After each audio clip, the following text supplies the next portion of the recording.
Nós vamos para Marcos, capítulo 5. Nós temos aqui duas coisas que estamos explicando hoje: a revelação e a inspiração. E vai nos ajudar bastante.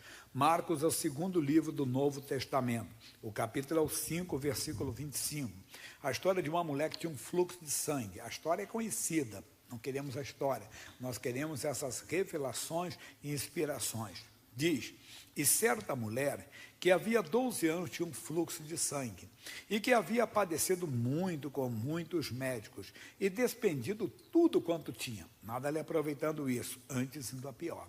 Ouvindo falar de Jesus, veio por detrás, entre a multidão, e tocou na sua vestimenta, porque dizia: se tão somente tocar nas suas vestes, sararei. Primeiro, revelação. Alguém revelou Jesus para ela. Alguém falou de Jesus. Quando falar revelação, no meio evangélico, parece uma coisa mística. Não. Quer dizer, alguém falou de Jesus para ela. Alguém revelou Jesus para ela. Eu estava lendo um depoimento, um testemunho, está na internet isso, de um corredor de automobilismo, e ele disse que o dia do pior acidente da vida dele se tornou o dia mais importante da vida dele também, o melhor dia. Como? Ele sofreu um acidente gravíssimo, talvez o pior acidente. Ele falou: vou pedir o acidente da vida dele. Quando ele estava no hospital, chegou um outro corredor que é cristão, e levou, estava com uma Bíblia. Quando ele viu, ele falou assim: ué, você veio me dar extrema-unção? Ele disse: não, rapaz, eu vim te apresentar Jesus, vim falar de Jesus para você. E naquele dia ele aceitou Cristo como Senhor, como Salvador. Então você vê, quer dizer, o que ele fez? Ele revelou, ele apresentou Cristo. Nós temos que fazer isso. Nós temos que pedir sabedoria a Deus para revelar Jesus para as pessoas. Entenda, você tem que aprender a isso. Aí nós precisamos de uma outra coisa, que é a inspiração. Nós precisamos da inspiração vinda dele para revelá-lo, entenda bem, às pessoas. Essa mulher primeiro recebeu a revelação, aí ela teve a inspiração. Que inspiração!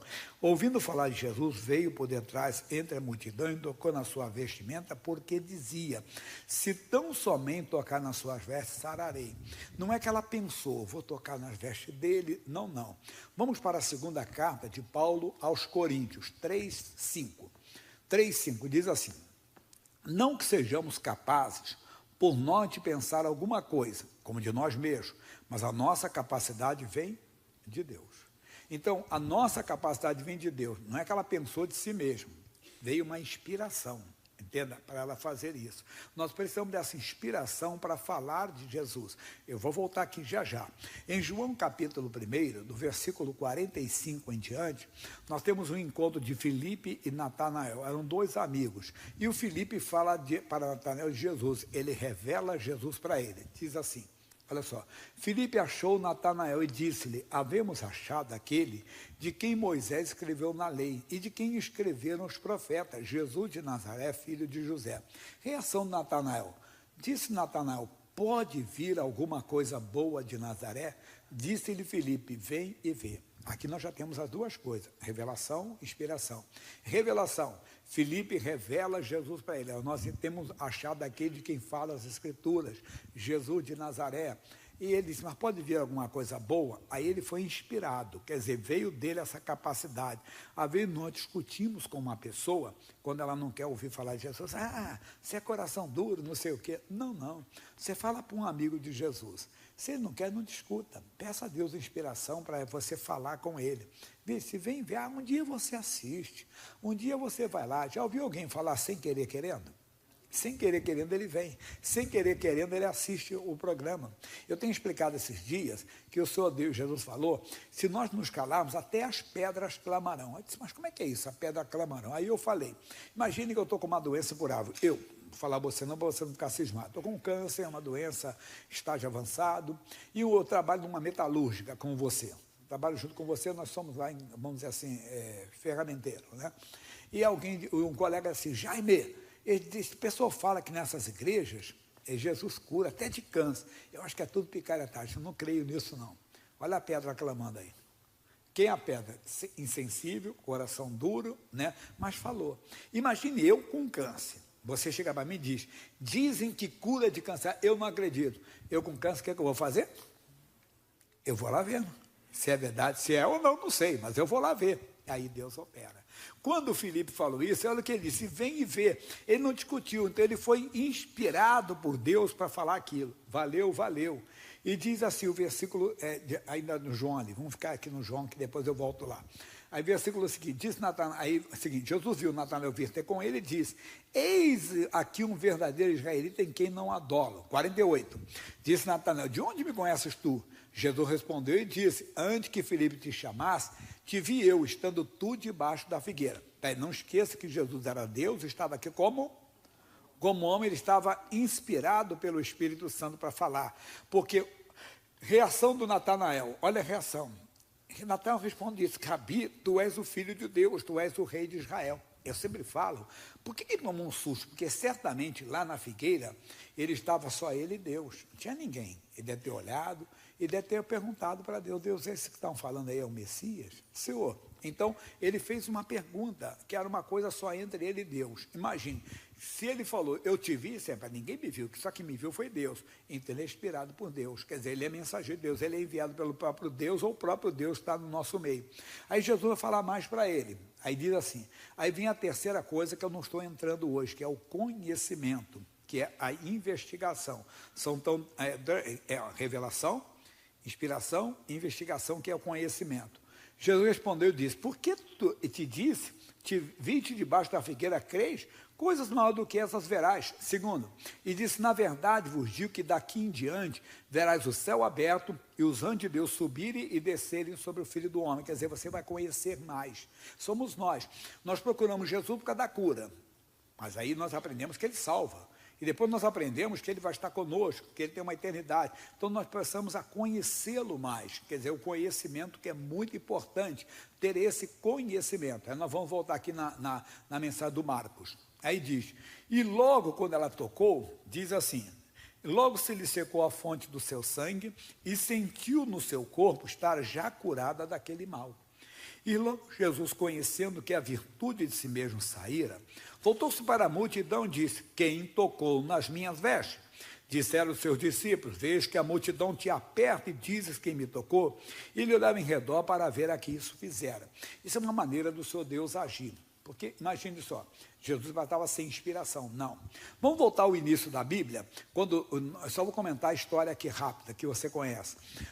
Adão e Eva, eles comem do fruto proibido. Aí eles reconhecem que estão nus. Eles fazem para si o quê? Um avental de folhas de figueira. Aí, na viração do dia, eles escutam a voz do Senhor. O que o Adão e a Eva fizeram? Se esconderam.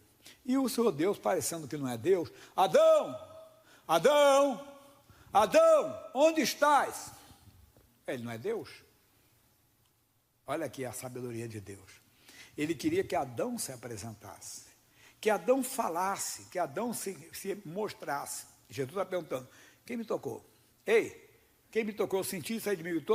Jesus: Senhor, os discípulos falaram, tem tanta gente apertando, tu disse: quem me tocou? Ele está fazendo a mesma coisa lá. E o Adão então vai e diz: Senhor, eu ouvi a tua voz soar no jardim e eu temi porque estava nu. Espera aí, primeiro um comentário. Ele não estava vestido de folha de figueira? Mas ele disse que estava nu. Sabe por quê? O homem não consegue salvar a si mesmo. O homem não consegue consertar o seu erro por si mesmo. No Novo Testamento, Jesus falou em João 15,5: sem mim, nada podereis fazer. Então, nós temos que ver isso. Às vezes nós cometemos um erro e nós temos consertado do nosso jeito. Fiz uma coisa errada, vou fazer 3 coisas boas. Não funciona. Não existe a lei da compensação no Evangelho. Não existe. Tem que fazer. É bom fazer 3 coisas boas. É bom fazer caridade, bom fazer boas ações, mas não tira o pecado. O pecado só é tirado pelo sangue de Jesus, quando a pessoa confessa. Então Deus provocou a confissão de Adão. Adão, você comeu da árvore que eu disse para você não comer? É, Senhor, a mulher que tu me deste. Aí ele, mulher, você fez isso? É a serpente, né? Aí ficou aquele diálogo ali. Mas qual é a nossa mensagem aqui? Que Deus parecia que não era Deus, aqui também. Parece que Jesus está desligado, não está inspirado. Por quem me tocou? Aí a mulher não pôde mais esconder. 33. Então a mulher, que sabia o que lhe tinha acontecido, temendo e tremendo, aproximou-se e prostou-se diante dele e disse-lhe toda a verdade. Senhor, sou eu. São 12 anos que eu tenho uma hemorragia. 12 anos que eu gasto com os médicos. eu ouvi falar de ti. Na hora que eu ouvi falar de ti, quer dizer, revelar o Jesus para ela. Irmão, nós temos que prestar atenção nisso. Nós estamos nesse mundo para revelar Jesus para as pessoas. Senão, é melhor ir embora.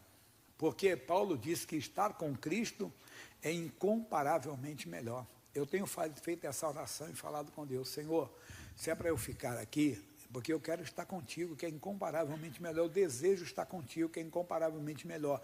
Para eu ficar aqui, Senhor, eu tenho que produzir frutos. Eu não posso ficar aqui ocioso, entenda bem, porque você pode perder a salvação, eu posso perder, não devemos perder. A Bíblia diz: quem perseverar até o fim será salvo. Um dia eu fui ao sepultamento de um amigo, vizinho, não é do nosso ministério, não, mas de uma igreja evangélica, irmão em Cristo. E eu falei para a esposa dele: olha, a Bíblia diz, quem perseverar até o fim será salvo. Ele foi até o fim dele já chegou. Ele agora está salvo. Nós, entenda, somos salvos, mas temos que perseverar até o fim, para não perder a salvação. Então, se eu vou ficar aqui, eu tenho que pedir o que é a Deus? Inspiração para falar dele. Eu preciso de inspiração para falar de Jesus. A igreja primitiva orou: Senhor, dai-nos ousadia para pregar a palavra. E às vezes para pregar, não é somente pregar aqui com o microfone, é um jeito às vezes de falar com as pessoas. Veja o caso do Filipe, que inspiração ele teve. Filipe, Natanael, vem e vê. Quer dizer, não ficou insistindo com ele, vem e vê. Às vezes é uma coisa simples. Eu contei de uma senhora que ela estava com uma depressão muito forte. Ele entrou aqui na igreja. Ela sentou no meio aí e ela estava esperando o culto. E o rapaz estava na bateria, estava sentado aqui, antes de começar o culto. E, de repente, ele cruzou o olhar com ela. E, quando ele cruzou, ele fez assim para ela. E deu um sorriso. Ela depois testemunhou que ela olhava para as pessoas como que dizendo assim, mais ou menos assim: pô, ninguém se preocupa comigo. Quer dizer, entrei aqui, ninguém me deu atenção, ninguém falou comigo. Quer dizer, e ela pensando em se matar e tirar a própria vida. Quando aquele rapaz sorriu, foi a resposta de Deus para ela. Quer dizer, ele foi inspirado a dar aquele sorriso. Até isso funciona, irmão. Nós temos que verificar como é que estamos, se estamos conversando com Deus, se temos interesse em realmente trazer a família para Jesus. Porque quantas vezes nós queremos, entenda, é que a pessoa pare de beber, pare de usar drogas, não por causa dela, por nossa causa. Eu sempre cito a mulher Cirofenícia. Veja o que ela falou para Jesus: Senhor, tem misericórdia de mim, que minha filha está endemoniada. Ela pediu misericórdia para a filha dela? Pediu para quem? Para ela, porque ela estava sofrendo. E é verdade, uma mãe sofre. Imagine, eu conto da minha mãe, era eu e meu irmão mais velho, né? O mais velho usava drogas, maconha, que naquela época era assim, o pessoal citava, estou falando mais de 40 anos atrás, e 40 anos vai fazer que eu dirigi a primeira igreja, que eu comecei logo cedo. E eu era o chamado cachaceiro. Aí ela fala: o quarto de vocês era um inferno. Imagine, entrava num quarto que era um cheiro de cachaça, maconha e cigarro. Cigarro era dos dois. E o meu era cachaça, o dele era maconha. Então, quer dizer, o inferno, uma mãe sofre assim. Quantas vezes eu chegava, entenda bem, estava lá na madrugada, às vezes minha mãe aparecia no meio da rapaziada. Tá bem que a rapaziada respeitava, mas você não gostava, você ficava meio, senão o pessoal achava que você era filhinho de papai, de mamãe, como é que a mãe vai buscar? Mas quantas vezes minha mãe fez isso? Quantas vezes ela ficou sem dormir, esperando por mim e pelo meu irmão, porque chegava, às vezes nem chegava. Entenda bem, quer dizer, é o sofrimento de uma mãe. Então, ela queria o sofrimento dela, mas nós temos que querer mais. Nós temos que, porque minha mãe ainda não era uma pessoa salva, depois eu que batizei minha mãe nas águas. Ela me levou para a igreja, porque ela fazia campanhas, mas ela não tinha o conhecimento da salvação ainda, ela foi ter depois. E ela foi salva, foi com Jesus. Eu presenciei os últimos momentos dela aí com Cristo. Então, é muito importante que você comece a pedir a Deus inspiração, para testemunhar para a sua família. Porque no começo, quando nós aceitamos Jesus, as pessoas debocham, escarnecem, né? Uns criticam: você ficou crente, esse cara ficou xarope agora, esse cara vai virar religioso, esse cara vai virar um mala, ou então vai virar um manipulado, um bobão, não é verdade? Mas depois eles começam a notar que nós estamos melhores, que a nossa vida mudou completamente. Eles começam a perceber, porque isso nós vamos pedir inspiração para testemunhar, para falar de Jesus, para revelar Jesus para eles. Não só falando, mas principalmente testemunhando. O Moisés escreveu Deuteronômio, é o 5º livro da Bíblia. No capítulo 28, no versículo 10, eu gosto muito desse versículo. Todos os povos da terra verão que é chamado pelo nome do Senhor e terão o quê? temor de ti. Temor é o quê, pessoal? Respeito, vão ter respeito. No começo, debocham. Crente, fanático, bobão, manipulado, não sei o quê, né? Mas depois eles começam a notar que, olha, nós estamos numa boa. E começam a ter temor, respeito, começam a nos respeitar. Precisamos disso. Aí Jesus vai entrar em cena final agora. E ele disse, filha, a tua fé te salvou.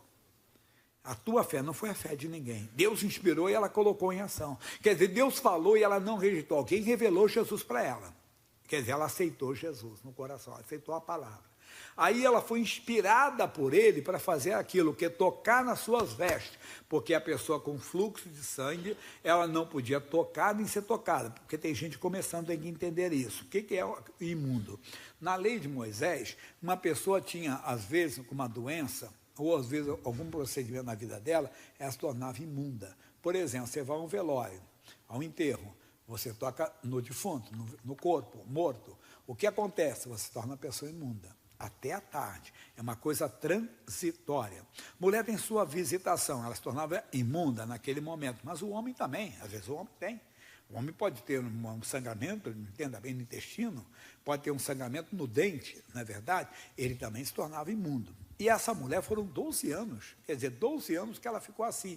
Mas quando ela foi inspirada, por quê? Ela foi inspirada porque ela não disse, não vou tocar nele, vou tocar nas suas vestes. Quer dizer, eu não vou fazer ele ficar imundo. Eu não vou deixar ele ser imundo. Tudo foi inspiração.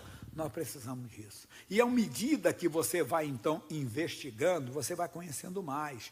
Quer dizer, você vai ouvindo mais a Deus e Deus vai lhe dando sabedoria para ganhar outras pessoas.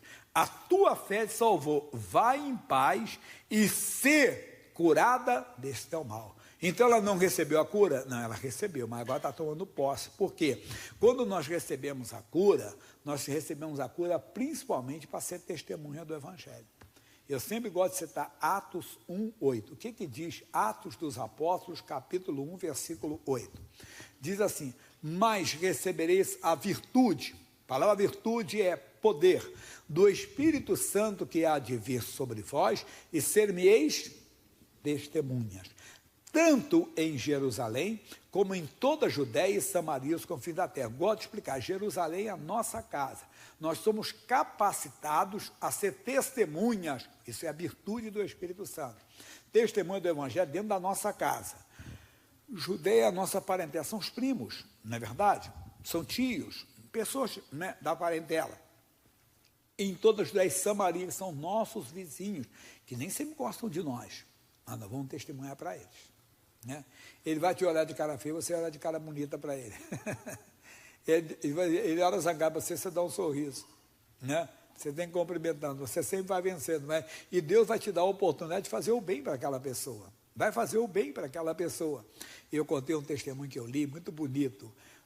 Um homem tinha, um vizinho dele, era um homem meio rude, meio durão. E nunca aquele homem, entenda bem, aceitava ele falar de Jesus. Não vem falar negócio de religião comigo, de crente, não. E ele, então, desistiu de ficar em cima do vizinho. E um dia ele foi na padaria, e quando ele chegou com pão, mas deu aquela vontade de falar de Jesus, ele falou, Senhor, ele vai brigar comigo de novo, vou falar com ele, não. Aí foi em casa, deu o pão, colocou o pão. Quando voltou, ele voltou para a varanda e ficou olhando para a casa do vizinho. E ele disse assim, puxa, vou lá que ele vai falar, mas o coração dele é como Deus falando, vai, fala. Ele teve coragem de falar, se ele me xingar, vai me xingar mais uma vez. Ele tocou a campainha. Quando tocou, o homem já veio chorando. E o homem falou para ele, olha, o Deus de vocês existe. O que é que houve, vizinho? Você vem aqui. Mostrou a corda, ele ia se enforcar. E ele disse para Deus, Deus, se o Senhor existe mesmo, esse vizinho crente vai falar comigo agora. Rapaz, é muito bom estar ligado com Deus, se eu saber aprender a ouvir a voz de Deus. Ele falou, Deus, se o Senhor existe mesmo, esse vizinho crente vai vir falar comigo hoje, e o vizinho que vai relutando. Olha que luta espiritual, pessoal. Olha que luta espiritual. Por isso tem que andar com Deus. Orar para Deus te inspirar para isso. E então você se torna uma testemunha do Evangelho. Vamos repetir? Revelação, inspiração. Revelação, você dá Jesus às pessoas. Inspiração, Deus capacita você a falar de Jesus. Deus capacita você a fazer a obra dele. Deus capacita você a fazer coisa que você nem imagina, mas a capacidade vem dele.